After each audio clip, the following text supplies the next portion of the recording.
Plastic evaluation is our core expertise at Gradical. We help medical technology companies choose the right plastic for their application with the technical suitability, regulatory compliance, and improved sustainability. Learn more under www.gradical.ch/plastic-evaluation. So our today's guest is Anja Gottschalk. She's an application engineer for medical technology and an expert in medical grade polyolefins. She's a member of the VDI, Plastics and Medical Technology Committee, and was involved in developing the 2017 VDI guideline medical grade plastics. Here's our discussion. Hi Anja, you are an expert for polyolefins. What are polyolefins and why are they so important for medical? Yeah, thank you, Lucas, for inviting me again. So I guess our first podcast was not so bad that you asked me to come back, and happy to be here. Yeah, polyolefins, everybody knows them. Everybody has them at home, even if you maybe don't know that. So it's polyethylenes and polypropylenes are the main products in this polyolefin range. And they're used for almost everything. It's a major contributor in the packaging market. So whenever you open your fridge, you will see the cheese packaging, or if you go under the shower, you have your shower gel packed in a polyolefin. But there are also other markets like automotive, so it's a lot, the bumpers, the interior of a car.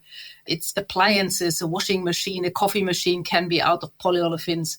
Wire and cable. So we would not have power without polyolefins.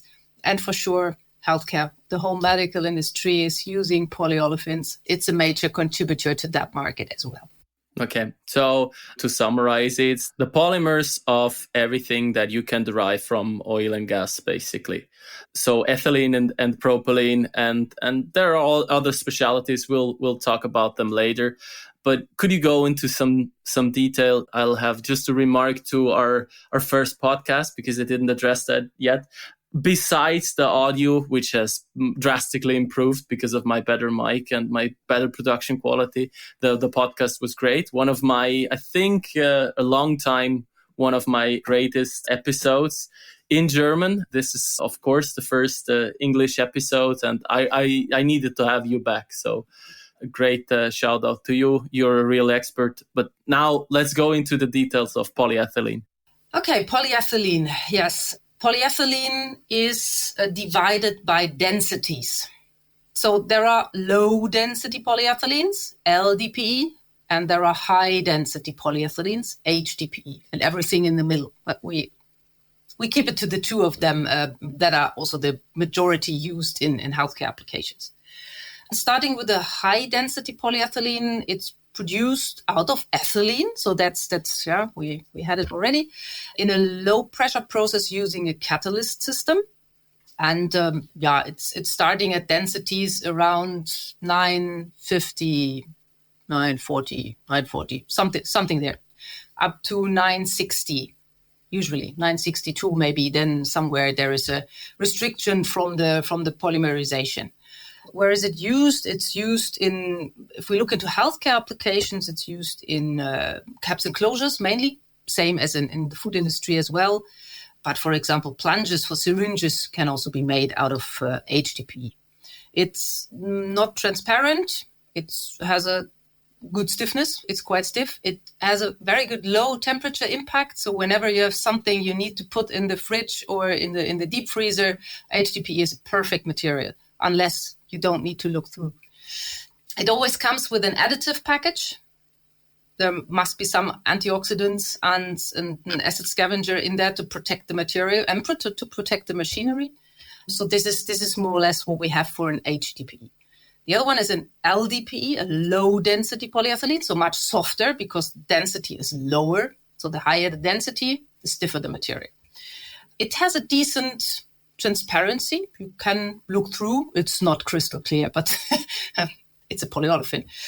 And it's done in a high pressure process. So in this case, no catalyst is needed. It's just an initiator that you put in and it polymerizes on its own under high pressure up to I don't recall, 2,000 bars. So it's really a lot. If you go in such a plant, it really feels like it's breathing. I don't know, a bit scary. But okay, very pure material can be used without additives, which is quite nice for the healthcare industries. It's used a lot in packaging films, in bottles, blow, fill, and seal. This process is something where historically LDPE is used. So a bottle is blown, filled in the same process, and closed directly, then sterilized afterwards. The disadvantage is that the melting temperature is quite low. It means if we talk about sterilization at 121 degrees, this is not possible for an LDPE. It would just melt. So it's just the 110 that is mentioned in the EMEA guideline is something that you can reach carefully. So it's a quite long time you need for sterilization. But it's frequently used. So these are the main polyethylenes that are in the healthcare market. So one remark, 940 to 960 kilograms per cubic meter in density. For our freedom friends, please translate that in pounds per square cubic foot, excuse me. And then you might elaborate a little on LDPE and HDPE, the structure that leads to the different densities. So you can go ahead. It's about the branching and about the linearity of the polymer, and that's also why you need the catalyst, or not. Yeah, an HDPE is normally a very linear material. You can make it branch a bit, but that's not so easy. While if you look into an LDPE, this is has a lot of branches, and therefore the density goes down. This is really the difference in structure. Yeah, in HDPE, you have some different processes as well, where you are able, with a so-called bimodal or multimodal process, to polymerize the material in different vessels, to even polymerize contrary properties. So even if the material is very stiff, you can still have a good chemical resistance, which would normally not go together. So this is possible with special processes that are available in the market for HDPE, so for high density polyethylene. Yeah, but I was referring to more of the crystallinity that basically makes the density difference. So if a material crystallizes more, which is HDPE, more linear branches of the linear chains of the polymer, they can arrange more easily into crystals, and this has a higher packing density, which makes the density higher. Instead of the more branched LDPE has lower crystallinity and therefore also less mechanical properties, but the lower density then, therefore. Okay, good. So good overview over PE, polyethylene. Now let's go to the other one, polypropylene. What can we tell about the different types of polypropylene and what they are used for in medical? Yeah, indeed. So there are three big families of polypropylene. Let's start with the easiest one. It's a homo-PP, means it's only made of propylene. So one propylene after the other in the chain, comes always with very similar properties. It's very stiff, but also fairly brittle. It's especially if it comes to lower temperatures. At room temperature, it's decent, but as soon as it's coming near the fridge, it's getting more brittle. Has the best chemical resistance, has the highest melting point, around 160, 165 degrees. So can easily also be used in sterilized products. Yeah, it's used everywhere where you need stiffness. Transparency is okay. Not the best, not the worst. You can look through, but it doesn't have the highest transparency. So also here, it's caps, it's everything that needs to have very good stiffness, filter housings, something like this. So all kinds of devices can be made out of homo-PP, but also diagnostics. It's used where decent transparency is enough. The second one would be the random copolymers. They consist not only of propylene, but also of ethylene. The ethylene is randomly dispersed in a chain. So you have propylene, ethylene, ethylene, propylene. I don't know. It's just randomly dispersed in the chain. And also there, it's lowering the crystallinity of the whole thing. means you can better look through. So this is another effect of the lower crystallinity. In addition, usually some kind of clarifying agents or nucleating agents are used to keep the crystals as small as possible. And the smaller the crystals and the less the crystallinity, the better you can look through. The stiffness is lower due to the ethylene in the chain. So, and also the melting point, very important. So here we're talking about 140, something like that. So this really makes a difference. You also need to consider that if you want to weld things out of different polypropylenes, make sure it should be the same kind of material. Otherwise, you wonder why it's not working.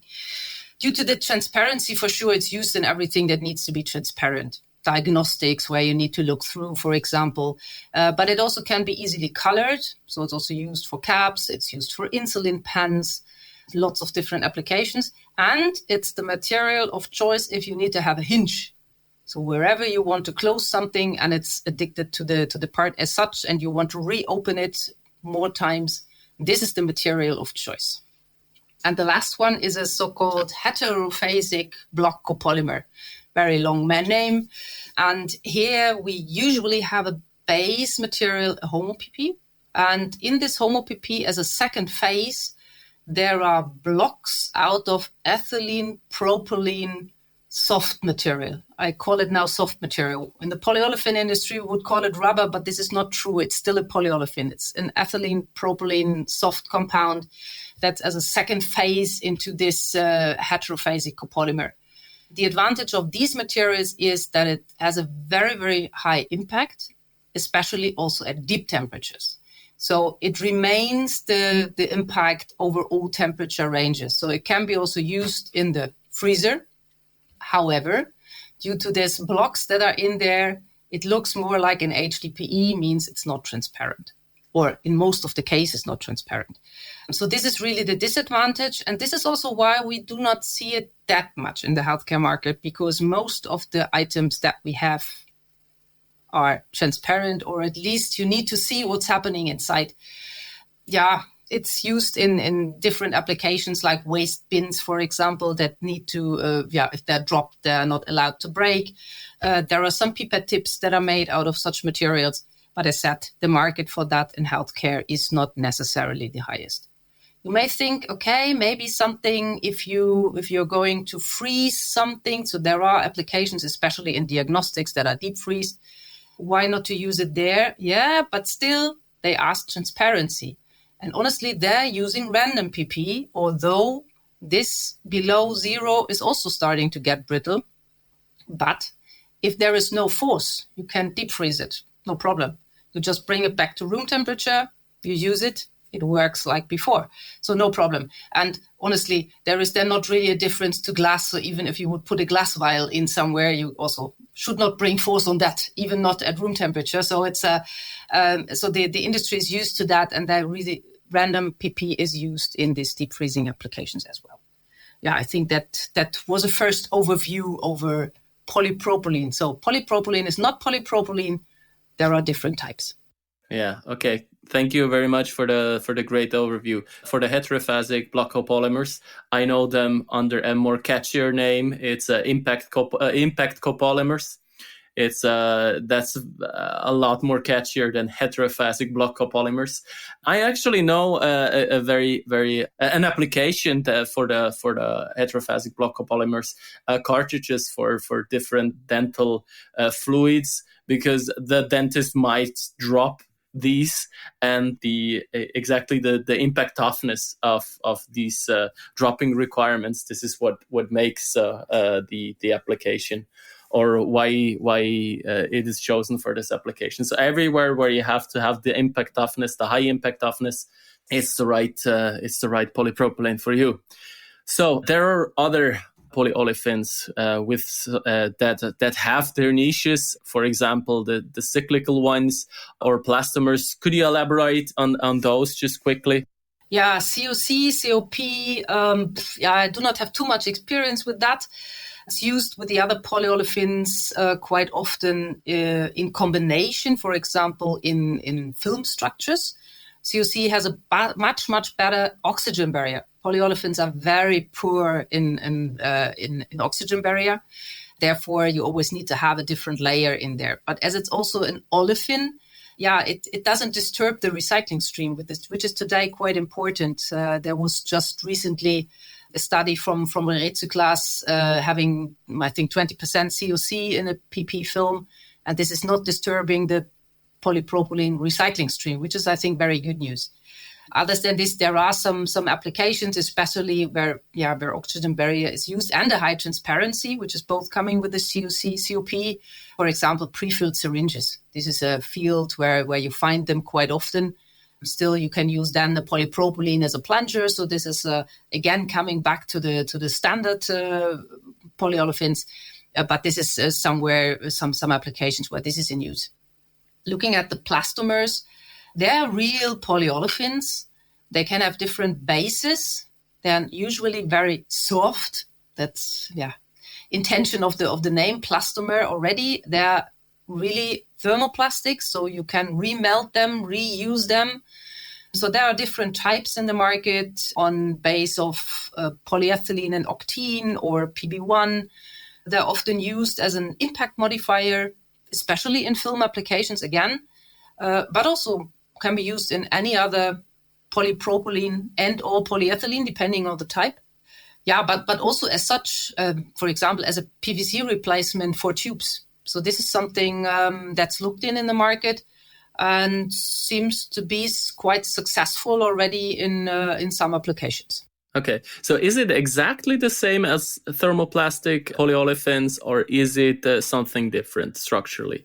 The plastomers are really thermoplastics, yes. So thermoplastic polyolefins. So it's just a different naming for TPO in that case. Yeah.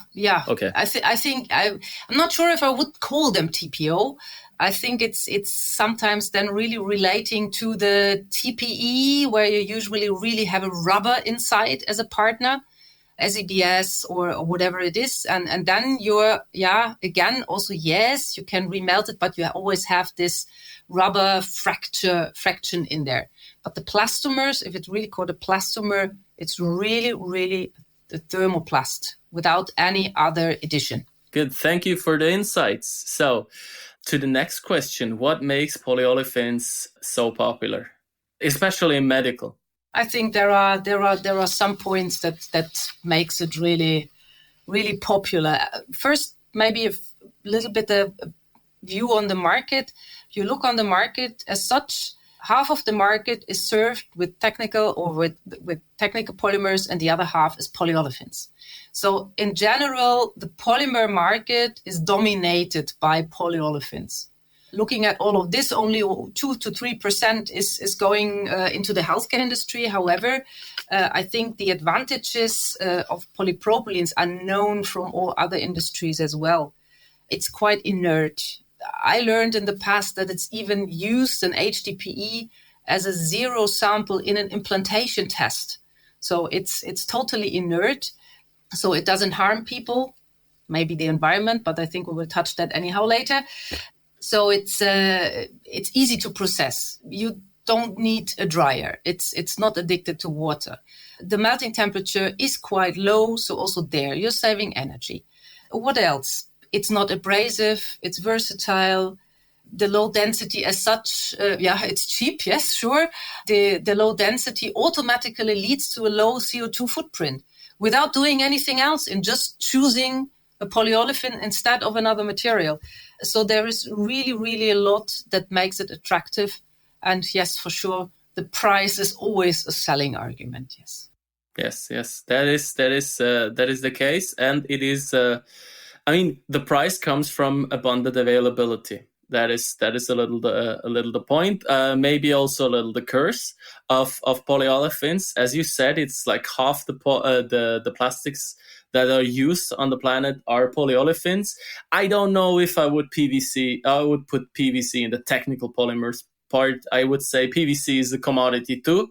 Maybe also polystyrene in the commodities, but I think PVC and polyolefins have 2/3 of the plastics used on the planet. So, which means it's the biggest part, because they're cheap. They have great properties. They can be processed very easily. But I mean, I think it's the right time to dive into the topic of sustainability, a thing that also drives you. I mean, sustainable plastics in medical devices, kind of my topic, but I'll let you elaborate on that, what we can do with polyolefins in this regard. And I mean, traditionally, they're derived from gas and oil. What alternative sources, feedstocks do we have? In the meantime, luckily, quite some. And we see that developing quite fast over the last, I think it's not much more than 5 years. It was so rapidly developing in the last years that was really amazing. So we are looking into feedstocks from biosources, the different possibilities, and chemical recycling. So bringing plastics back to plastics. So I think this is the major two feedstocks that we look into today. Yeah, if we look into them, let's maybe start with the biofeedstock. This can come from, we call it different generations. Starting with the first generation, which is already in use for many, many years from one of the big polyolefin suppliers in South America mainly, is sugarcane. Sugarcane is grown especially to produce plastics. But the land can be used for something else, to produce food for people or feed for animals. This is where most of the companies said, we ethically don't want to participate in that. But now as the development is going on, there are other sources that can be taken. So it's all waste streams that are collected from, for example, vegetable oil productions. The used cooking oil is used again. Also, this was always difficult to waste, so it had to be incinerated. So what to do with the used cooking oil? Oh my God. So the McDonald's and all big restaurants of the world have a lot of that, but it was always going to incineration. So no further use of that. So this is all collected. And in little bit in difference to a fossil feedstock, the refinery needs to have some further processing steps. So you can imagine the oil comes maybe not very clean, so it needs to be cleaned up front and washed. So there are some cleaning steps, but the refinery then, as such, has the same steps and has the same outcome. So it doesn't matter what oil you put at the beginning. You will have fuel, you will have diesel, you will have naphtha. You will get the same fractions as you get it out of a fossil oil. And okay, out of the naphtha that we get out of that, a cracker can produce ethylene and propylene. So why not? And the quality is proven to be the same, so it just can be used. And similar with the chemical recycling, also there, you can take the waste. It cannot be, not every polymer can be used. So oxygen means, for example, PET or chloride. So the PVC cannot be used. This would disturb at least the pyrolysis process. There might be other processes in the future where it works better. So today still there needs to be some kind of sorting process up front. And then under temperature and pressure, it's brought back to a pyrolysis oil, which is then again used in the cracker to produce ethylene and propylene. So also quite easy. And there the production volumes are rising. So all the big companies are buying capacities, are building capacities. So it's just a matter of time that we can use more of these feedstocks as well.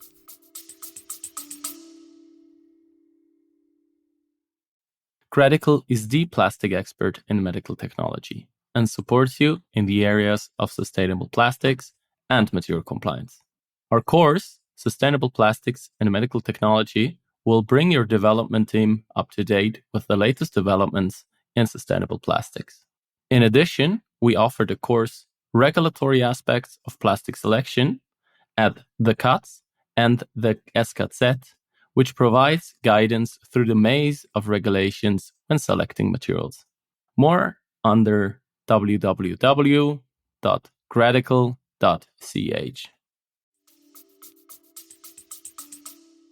Okay, good. Some inputs from my side, or some critical questions to my side. So a question I always get asked is, are there so many fries consumed that we have enough frying oil to make all of the plastic out of this? Of course, there are the sources, but the question of the availability is there. Do we have enough of this generation to the biocircular feedstock in order to make enough plastics that we can serve the market, basically? For sure not. There's no doubt about that, and that's why it's so important to also look for other options. And there is a lot of development ongoing in, for example, capturing CO2 directly from the atmosphere. So there are also projects already successfully that polyolefins or polymers were made out of such feedstocks, but also there are trials with seaweed, for example, or algae that are producing either CO2 themselves or can be used as a biomass. So there are still different options ongoing.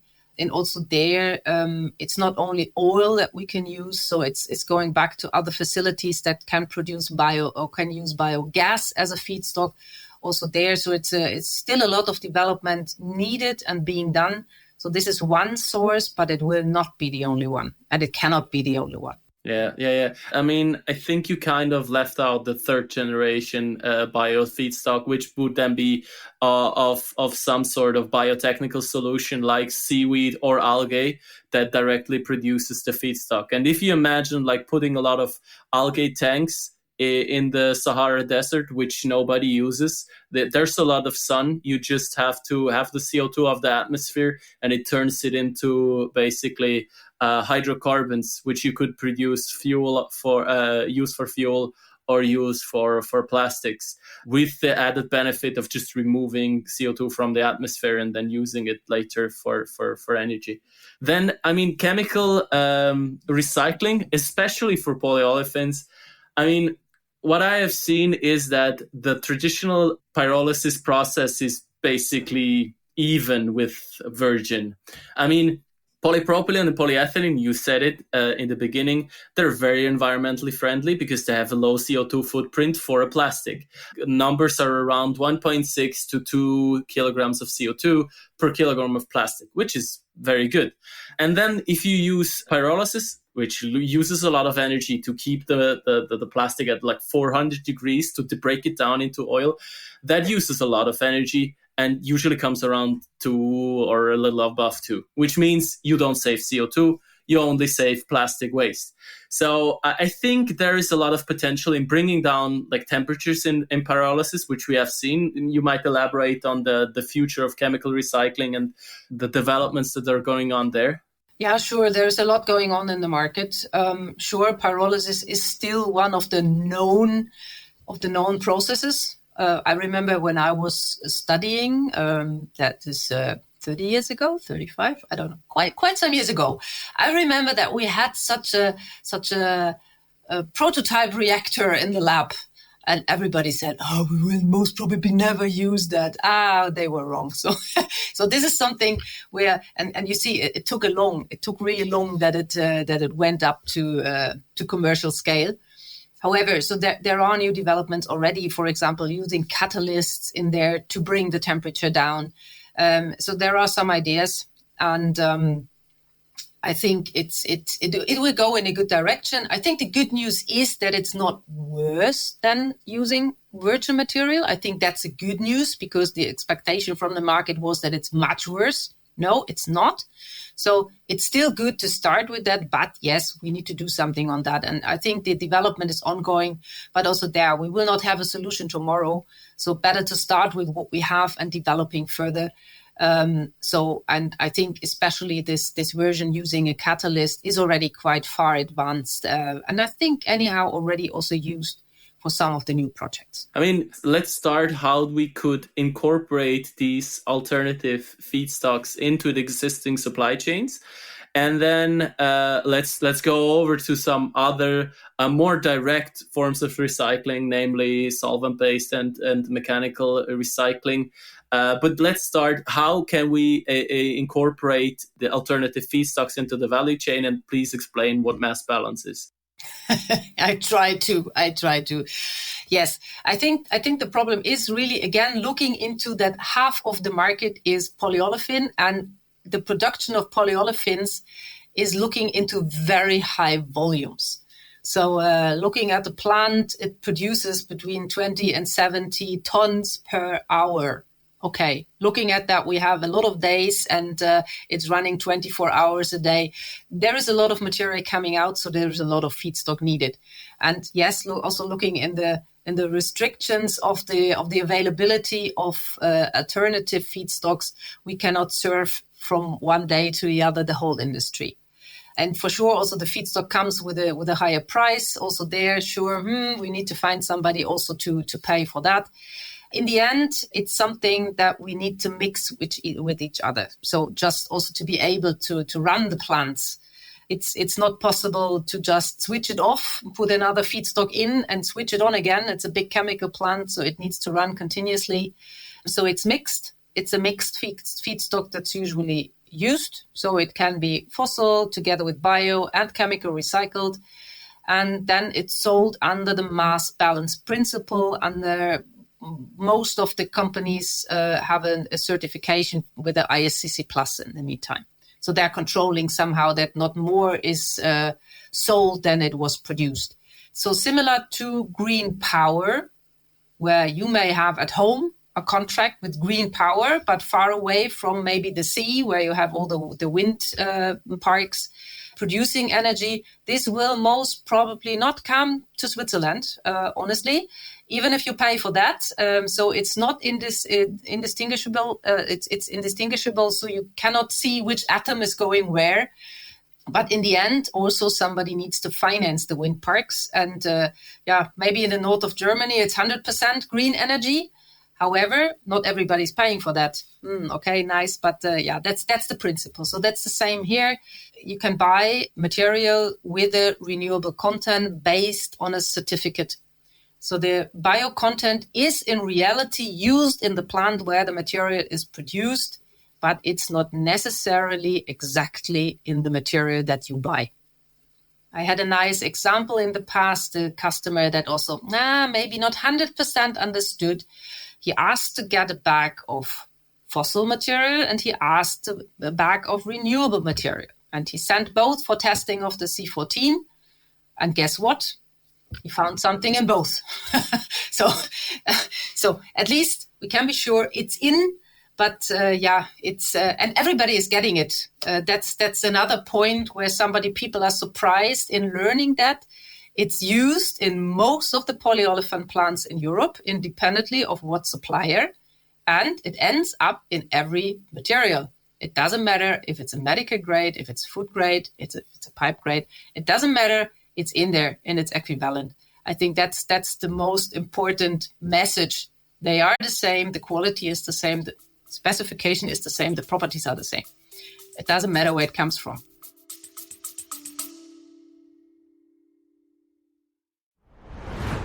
Do you enjoy the podcast? Then subscribe and rate it on your platform. And join the discussion on LinkedIn. Your feedback and comments help us improve the podcast and bring relevant topics to you. Let's form a better world with plastics.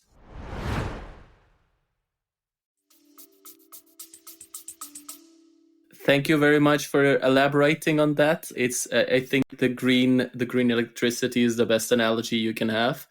I think it's the right way to incorporate such alternative monomer feedstocks into big supply chains. But let's talk a little about other recycling solutions, because bio-based will always go through a chemical process to get there. But we have also mechanical recycling and we have solvent-based recycling, which I think have a great potential also in medical, because there's two things that make me believe that. Number one, polystyrene and PET. Both are able to be in food contact or have food approval now in the mechanical recycling setup. And secondly, there is an example of a company using it for a class 1 medical device, which has patient contact. Few seconds though, but it is a direct patient contact device. and it's made direct from mechanical recycling. So what do you think about that? And give us some insights there. Yeah, mechanical recycling. Yeah, we need to maybe differentiate really a bit on the type of application that we want to achieve afterwards. I think where it's getting really difficult is when you need to have a consistency of the material and need to look into extractable and leachable. For me, I think this will not happen in the near future. I would never say never, but I don't think it will happen in the near future, especially when we are talking so-called PCR recycling, so post-consumer recycling. You never know what you get. It's always different. There are always different types in there, different contaminations, different filling goods, chemical packaging, food packaging, I don't know. So this will be really, really difficult. I think you can wash or whatever you want. It's always different, and there is no doubt about that.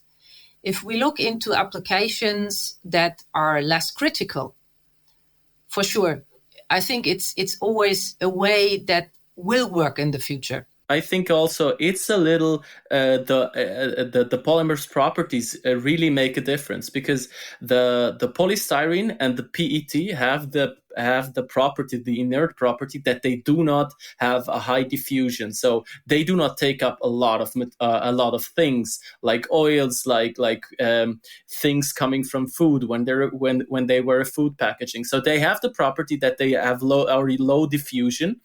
And therefore, I think it's much easier from a technical perspective to get them to food approval level, which they have already now.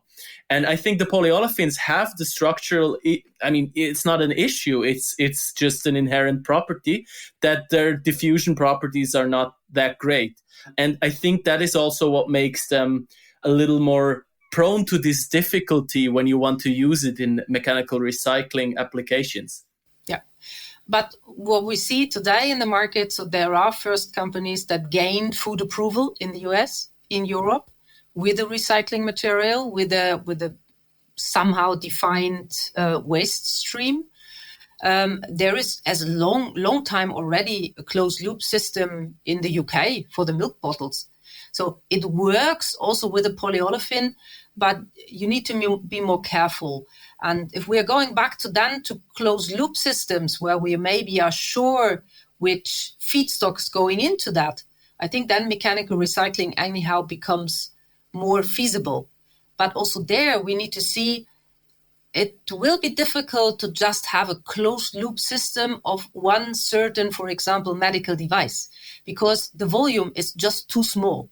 And it would be a big effort to collect it all over again, to bring it back to where it was.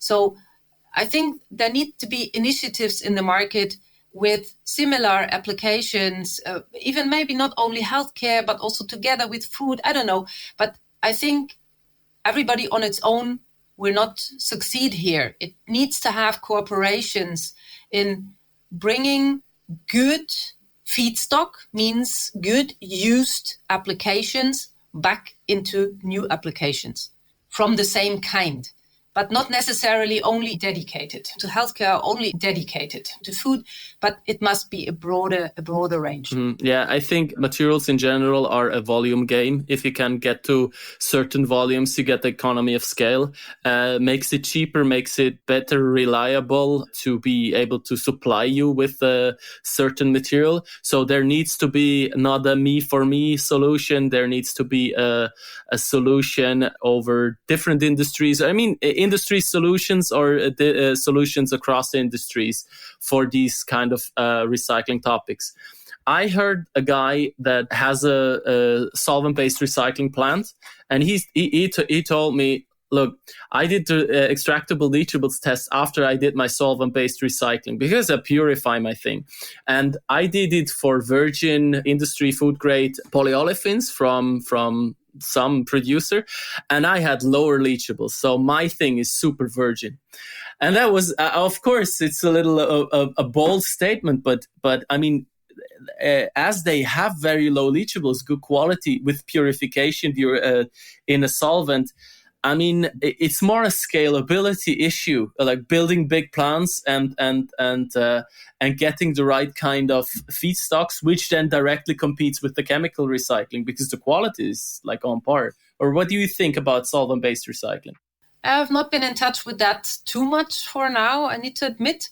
Yes, sure. So it's something I still need to dig a bit into. But if this works, why not? It's still a chemical process.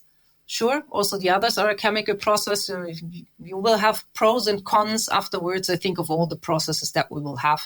So it's always some additional chemicals or energy or whatever needed. So let's see what will be the ones with the strongest outcome in the end. Okay. Thank you for the insights. I think we switch over to the more personal part. So you had a career in polyolefins. I would add to that it's quite a stellar one. You're really an expert on these kinds of polyolefins, the medical grades. Tell us a bit about your career and what drives you. Yeah, I started studying something completely different until I noticed maybe not the right one.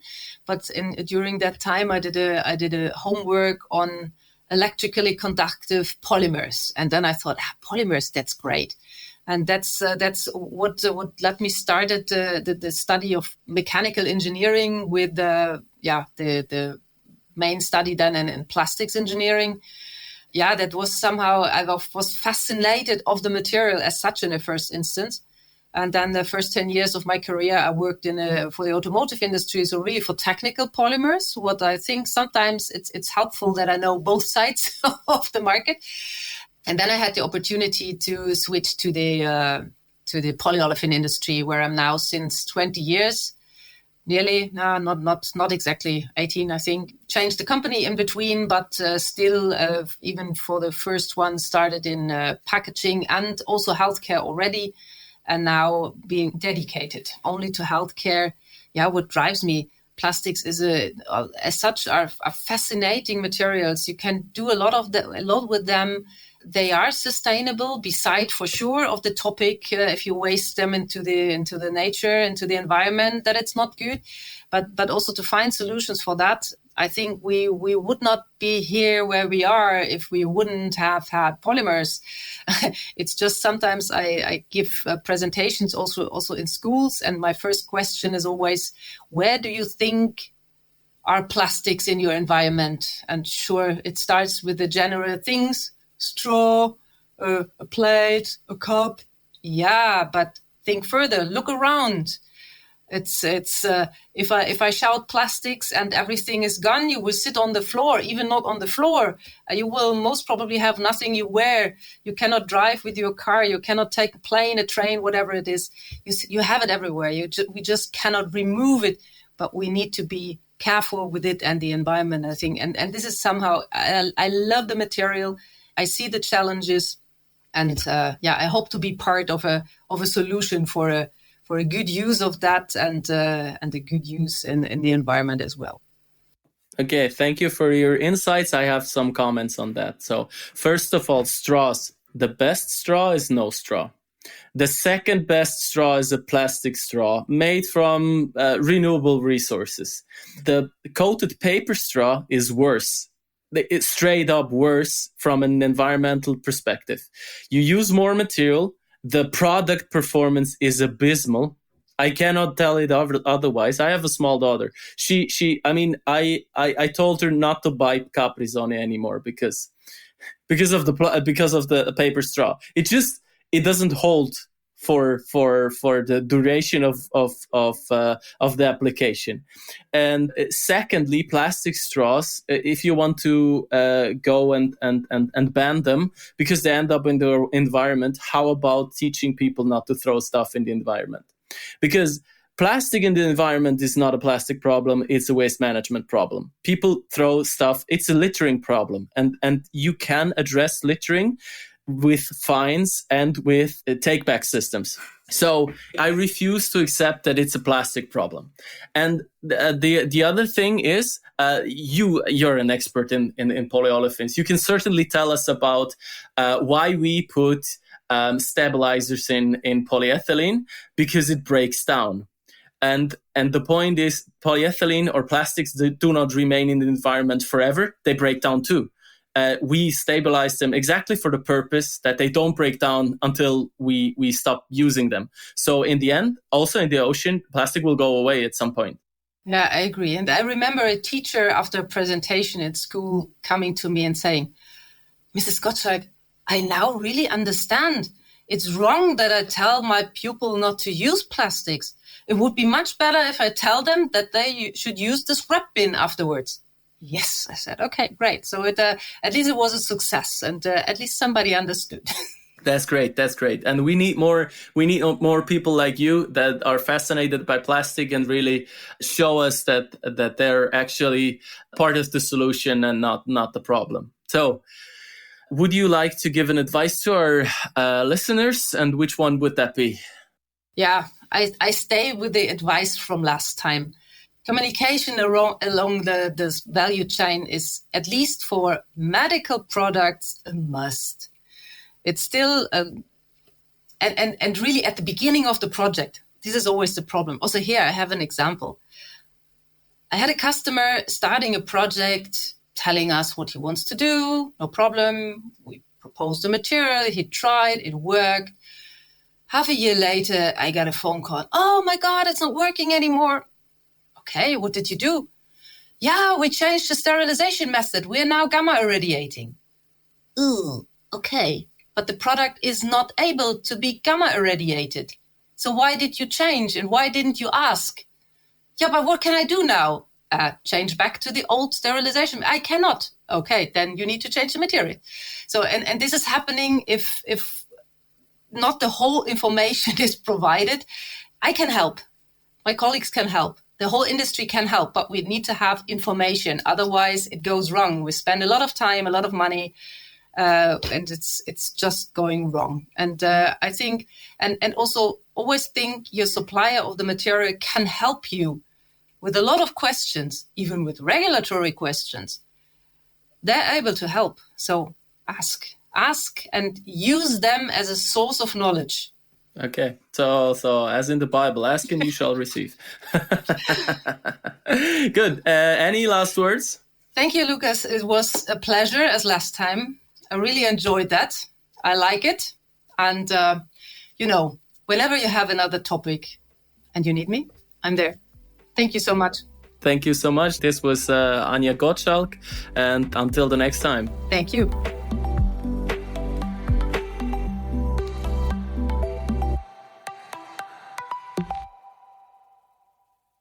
Still looking for more in regards to plastics and medical technology? Visit our website www.gradical.ch and inform yourself on the services of Gradical. You can also check out our market report on medical grade plastics on www.medicalgradeplastics.de. Or you attend a training regarding material compliance at CATS or at SKZ. And of course, don't forget to rate and subscribe our podcast wherever you get your podcast. Let's form a better world with plastics.